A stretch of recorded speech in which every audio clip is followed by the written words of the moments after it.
Compassion with wisdom. Spiritual lessons from ants, pests, and life's sacred web.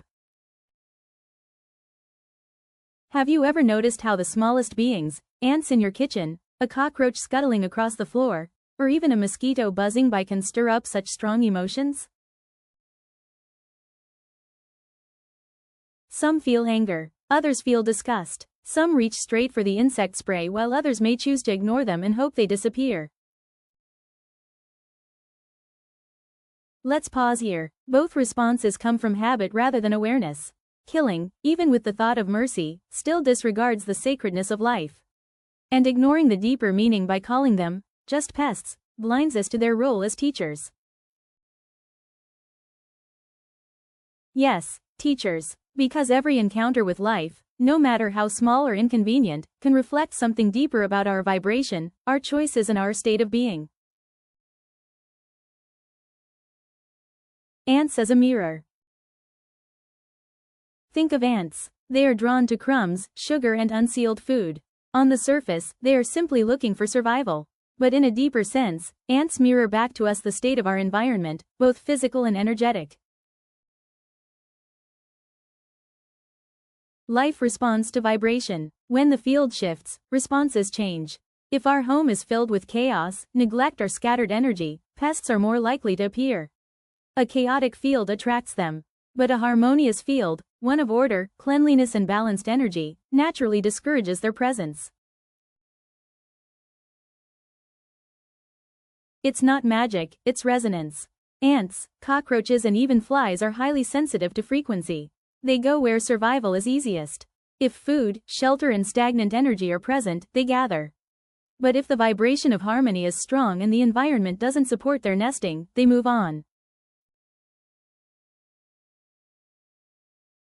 So when ants appear, they are not merely intruders, they are mirrors. They remind us, is there something in your environment or within yourself that needs attention, cleansing, or harmonizing? Cleanliness beyond the surface. Cleanliness isn't just about wiping counters and sealing jars. It's also about the unseen. The physical realm responds to how we care for it, not just on the surface but in the energy we hold within it.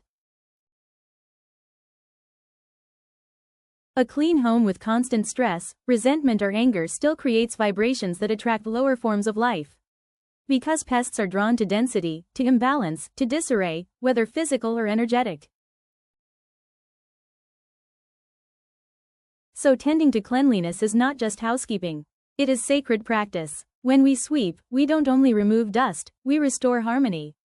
When we declutter, we invite flow. And when we create order in the outer world, it reflects and strengthens order within.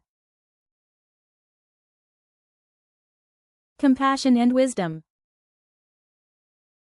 Now, this brings us to compassion and wisdom. It is not enough to say, all life is sacred, so I will never harm a fly. Nor is it wise to say, they don't matter. Crush them all. Both extremes miss the truth.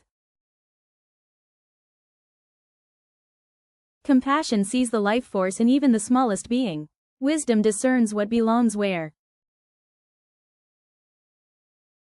For example, ants have their place in the soil, in the garden, near the bins.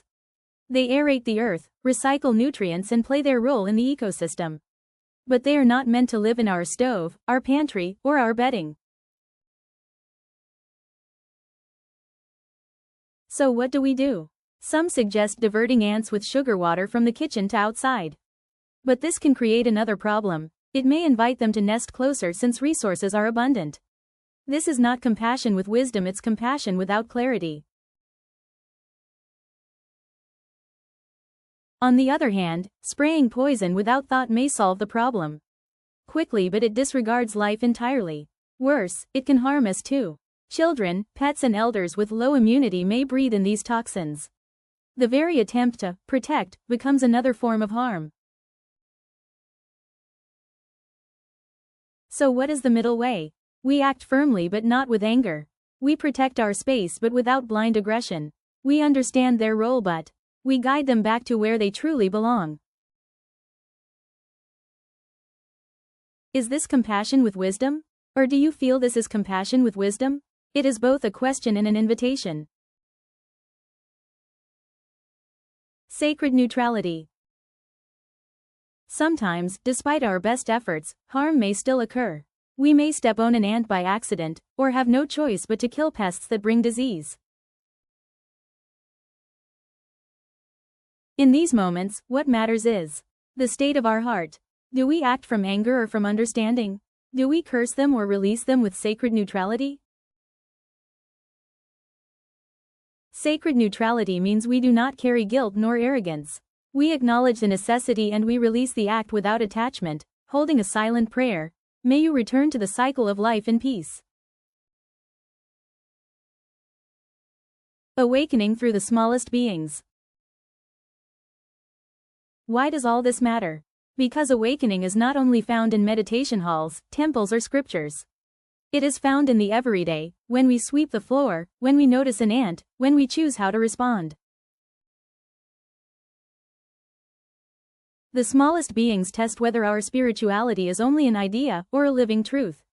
They remind us that every choice carries vibration. Every act shapes the field. When we act with compassion and wisdom, even toward ants, cockroaches, or mosquitoes, we embody the truth that every life is sacred. And as we live this truth, our vibration rises, our homes shift, our field harmonizes, and life responds, not with chaos but with flow. Reflection. So the next time you see an ant in your kitchen, or a cockroach in your path, pause. Ask yourself, what are they reflecting back to me?